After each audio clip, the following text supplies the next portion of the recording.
शुरू करते हैं संतोषी माता व्रत कथा। एक गांव में एक बुढ़िया थी। उसके 7 पुत्र थे। 6 कमाने वाले, एक निकम्मा था।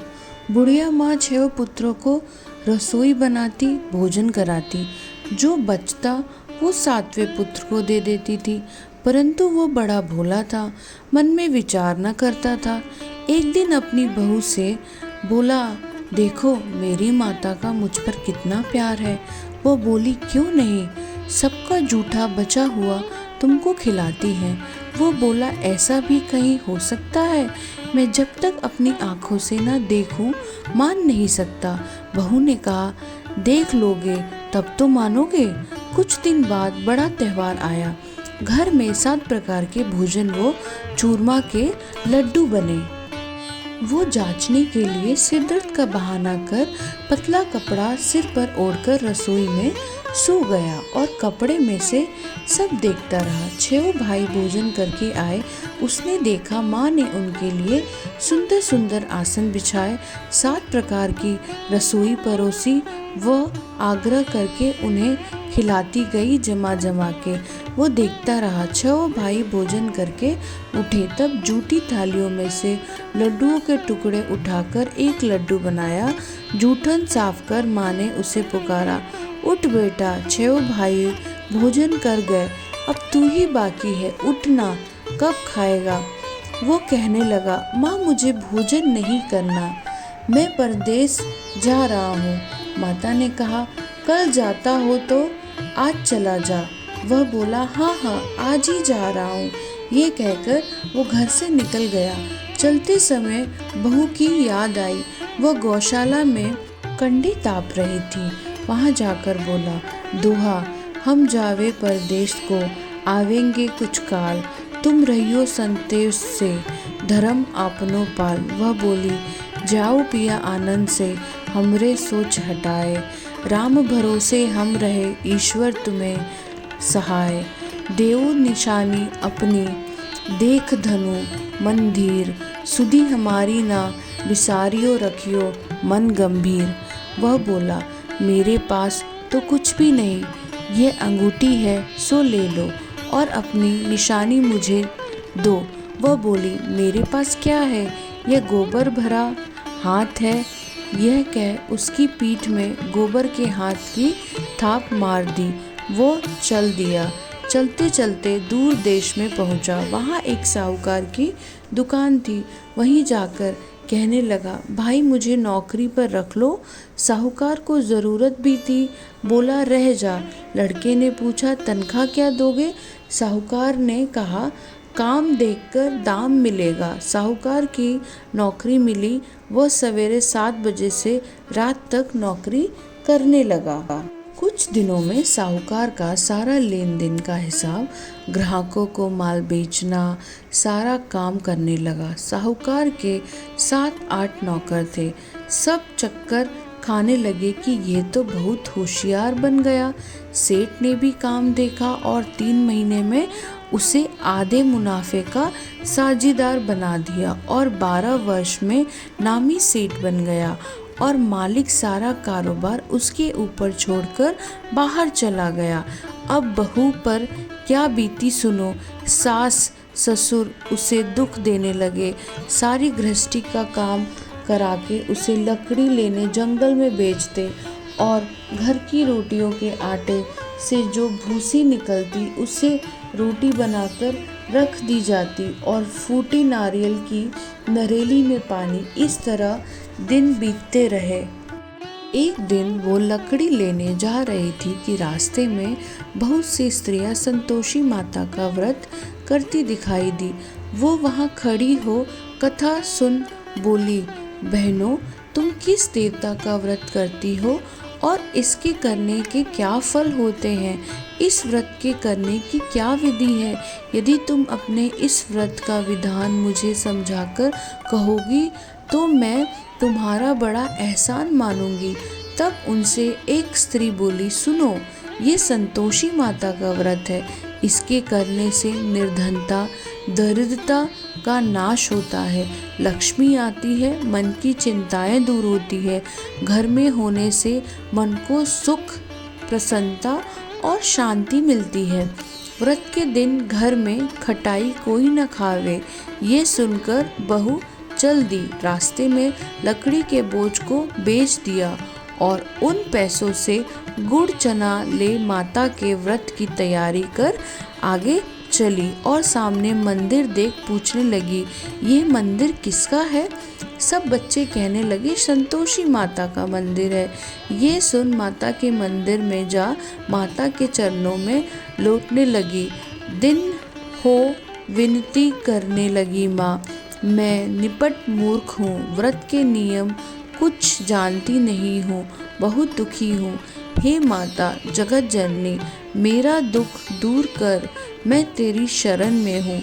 माता को दया आई। एक शुक्रवार बीता कि दूसरे शुक्रवार को ही इसके पति का पत्र आया और तीसरे को उसका भेजा हुआ पैसा भी आ पहुंचा। ये देख जेठानी मुंह सिकोड़ने लगी, इतने दिनों में इतना पैसा आया, इसमें क्या बड़ाई है। लड़के ताने देने लगे कि काफ़ी पत्र आने लगे, रुपया आने लगा, अब तो काफ़ी की खातिरदार बढ़ेगी, अब तो काफ़ी बुलाने से भी नहीं बोलेगी। बेचारी सरलता से कहती, भैया पत्र आवे रुपया आवे तो हम सबके लिए अच्छा है। ऐसा कहकर आंखों में आंसू भरकर संतोषी माता के मंदिर में जा मातेश्वरी के चरणों में गिरकर रोने लगी। माँ मैंने तुमसे पैसा नहीं मांगा, मुझे पैसे से क्या काम है, मुझे तो अपने सुहाग से काम है। मैं तो अपने स्वामी के दर्शन और सेवा मांगती हूँ। तब माता ने प्रसन्न होकर कहा, जा बेटी तेरा स्वामी आएगा। ये सुन खुशी से बावली हो कर घर जा काम करने लगी। अब संतोषी माँ विचार करने लगी, इस भोली पुत्री से मैंने कह तो दिया तो पति आवेगा, पर आवेगा कहाँ से? वह तो इसे स्वप्न में भी याद नहीं करता, उसे याद दिलाने के लिए मुझे जाना पड़ेगा। इस तरह माता बुढ़िया के स्वप्न में जा प्रकट हो कहने लगी, साहूकार के बेटे सोता है या जागता है? वह बोला, माता सोता भी नहीं हूँ जागता भी नहीं हूँ, बीच में ही हूँ, कहो क्या आज्ञा है। माँ कहने लगी, तेरा घर बार कुछ है या नहीं? वह बोला, मेरा सब कुछ है, माँ बाप भाई बहन वो बहू, क्या कमी है? माँ बोली, भोले पुत्र तेरी स्त्री घोर कष्ट उठा रही है, तेरे माँ बाप उसे दुख दे रहे हैं, वो तेरे लिए तरस रही है, तू उसकी सुधि ले। वह बोला, माता ये तो मुझे मालूम है, परंतु जाऊं कैसे? परदेश की बात है, लेन देन का कोई हिसाब नहीं, जाने का कोई रास्ता नजर नहीं आता, कैसे चला जाऊं? माँ कहने लगी, मेरी बात मान, सवेरे नहा धोकर माता का नाम ले, घी का दीपक जला और दुकान पर जा बैठना, देखते देखते तेरा लेन देन चुक जाएगा, माल बिक जाएगा, सांझ होते होते धन का ढेर लग जाएगा। तब सवेरे बहुत जल्दी उठ उसने लोगों से अपने सपने की बात कही, तो वो सब उसकी बात अनसुनी कर दिल्लगी उड़ाने लगे। कहीं सपने भी सच होते हैं? एक बूढ़ा बोला, देख भाई मेरी बात मान, इस तरह साथ झूठ करने से बदले देवता ने जैसा कहा है वैसे ही करना, तेरा इसमें क्या जाता है? अब बूढ़े की बात मान वो नहा धोकर संतोषी माता को दंडवत कर घी का दीपक जलाकर दुकान पर जा बैठा। थोड़ी देर में क्या देखता है कि देने वाले रुपया लाए, लेने वाले हिसाब लेने लगे, खरीदार नगद दाम में सौदा करने लगे। शाम तक धन का ढेर लग गया। माता का यह चमत्कार देख खुश हो मन में माता का नाम ले घर जाने के वास्ते गहना कपड़ा खरीदने लगा और वहाँ के काम से निपट कर तुरंत रवाना हुआ। वहाँ बहू बेचारी जंगल में लकड़ी लेने जाती है, लौटते वक्त माता जी के मंदिर में विश्राम करती है। वो तो उसका रोज रुकने का स्थान ठहरा। दूर से धूल उड़ती देख वो माता से पूछती है, हे माता, ये धूल कैसी उड़ रही है। माँ कहती है, हे पुत्री, तेरा पति आ रहा है। अब तू ऐसा कर, लकड़ियों के 3 बोझ बना ले। एक नदी के किनारे रख, दूसरा मेरे मंदिर पे और तीसरा अपने सिर पर रख। तेरे पति को लकड़ी का गड्ढा देख मोह पैदा होगा। वो वहाँ रुकेंगे, नाश्ता पानी बना खा पीकर माँ से मिलने जाएगा। तब तू लकड़ी का बोझ उठाकर जाना और बीच चौक से गट्ठा डालकर 3 आवाज़ें लगाना। लो सासू जी, लकड़ियों का गट्ठा लो, भूसे की रोटी दो और नारियल के खोपड़े में पानी दो। आज मेहमान कौन आया है? माँ की बात सुन बहुत अच्छा माता, कहकर प्रसन्न हो लकड़ियों के 3 गट्ठे ले आई। एक नदी के तट पर एक माता के मंदिर पर रखा। इतने में ही मुसाफिर आ पहुंचा। सूखी लकड़ी देख उसके पति की इच्छा हुई कि यही निवास करे और भोजन बना खा पीकर गांव जाए। इस प्रकार भोजन बना विश्राम करके वो गांव को गया। जब वो सबसे प्रेम से मिल रहा था, उसी समय बहू सिर पर लकड़ी का गट्ठा लिए आती है। लकड़ी का भारी बोझ आंगन में गिर जोर से 3 आवाज़ देती है, लो सासू माँ, लकड़ी का गट्ठा लो, भूसे की रोटी दो, नारियल के खोपड़े में पानी दो। आज मेहमान कौन आया है? यह सुनकर उसकी सास अपने दिए हुए कष्टों को बुलाने हेतु कहती है, बहू ऐसा क्यों कहती है? तेरा मालिक ही तो आया है। आ बैठ, मीठा भात खा, भोजन कर, कपड़े गहने पहन। इतने में आवाज़ सुनकर उसका स्वामी बाहर आता है और अंगूठी देख व्याकुल हो माँ से पूछता है, माँ ये कौन है? माँ कहती है, बेटा ये तेरी बहू है। आज 12 वर्ष हो गए जब से तू गया है। तब से सारे गांव में जानवर की तरह भटकती रहती है। काम काज घर का कुछ नहीं करती, 4 समय खाकर सोती है। आज तुझे देखकर भूसे की रोटी और नारियल के कपड़े में पानी मांग रही है। वो लज्जित होकर बोला, ठीक है माँ, मैंने इसे भी देखा है और तुम्हें भी देखा है। अब मुझे दूसरे घर की ताली दे तो उसमें रहूं। तब माँ बोली, ठीक है बेटा, जैसी तेरी मर्जी, कहकर ताली का गुच्छा पटक दिया। उसने थाली ले दूसरे कमरे में जो तीसरी मंजिल के ऊपर था खोलकर सारा सामान जमाया। एक दिन में ही वहाँ राजा के महल जैसा ठाट बाट बन गया। अब क्या था, वो दोनों सुखपूर्वक रहने लगे। इतने में अगला शुक्रवार आया। बहू ने अपने पति से कहा कि मुझको माँ का उद्यापन करना है। वह तुरंत ही उद्यापन की तैयारी करने लगी। जेठ के लड़कों को भोजन के लिए कहने लगी। उन्होंने मंजूर किया, परंतु पीछे जेठानी बच्चों को सिखाती है, देखो रे, भोजन के समय खटाई मांगना, जिससे उसका उद्यापन पूरा ना हो। लड़के झिमने आए, खीर पेट भरकर खाई, परंतु याद आते ही कहने लगे, हमें कुछ खटाई दो, खीर खाना हमें भाता नहीं। देखकर अरुचित होते ही बहू कहने लगी, खटाई किसी को नहीं दी जाएगी, ये तो संतोषी माता का प्रसाद है। लड़के उठ खड़े हुए, बोले, पैसे लाओ। भोली बहू कुछ जानती नहीं थी, सो उन्हें पैसे दे दिए। लड़की उसी समय उठ इमली लाकर खाने लगे। यह देखकर बहू पर माताजी ने कोप किया। राजा के दूत उसके पति को पकड़कर ले गए। जेठ जेठानी मनमाने खोटे वचन कहने लगे, लूट लूट कर धन इकट्ठा कर लाया था, सो राजा के दूत उसको पकड़कर ले गए। अब सब मालूम पड़ जाएगा जब जेल की मार खाएगा। बहू ने वचन सहन नहीं हुए। बहू रोती रोती माता के मंदिर में गई। हे माता, तुमने ये क्या कर दिया? हंसाकर अब क्यों रुलाने लगी? माता बोली, पुत्री, तूने उद्यापन करके मेरा व्रत भंग किया, इतनी जल्दी सब बातें भुला दी। वो कहने लगी, माता, भूली तो नहीं हूँ, न कुछ अपराध किया है। मुझे तो लड़कों ने भूल में डाल दिया, मैंने भूल से उन्हें पैसे दे दिए, मुझे क्षमा करो माँ। माँ बोली, ऐसी कहीं भूल होती है? वह बोली, माँ मुझे माफ़ कर दो, मैं फिर तुम्हारा उद्यापन करूँगी। माँ बोली, अब भूल जा पुत्री, तेरा मालिक तुझे रास्ते में ही आता मिलेगा। वह घर को चली। राह में पति आता मिला। उसने पूछा, कहाँ गए थे?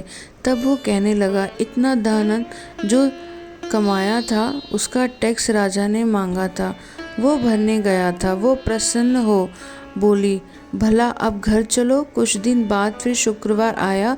वह बोली, मुझे माता का उद्यापन करना है। पति ने कहा, करो। फिर जेठ के लड़कों से भोजन को कहने गई। जेठानी ने एक दो बातें सुनाई और लड़कों को सिखा दिया कि तुम पहले की तरह ही खटाई मांगने लगना। लड़के कहने लगे, हमें खीर खाना नहीं भाता, जी बिगड़ता है, कुछ खटाई खाने को देना। वह बोली, खटाई खाने को नहीं मिलेगा, खाना हो तो खाना खाओ। वो ब्राह्मण के लड़कों को लाकर भोजन कराने लगे। यथाशक्ति दक्षिणा की जगह एक एक फल उन्हें दिया।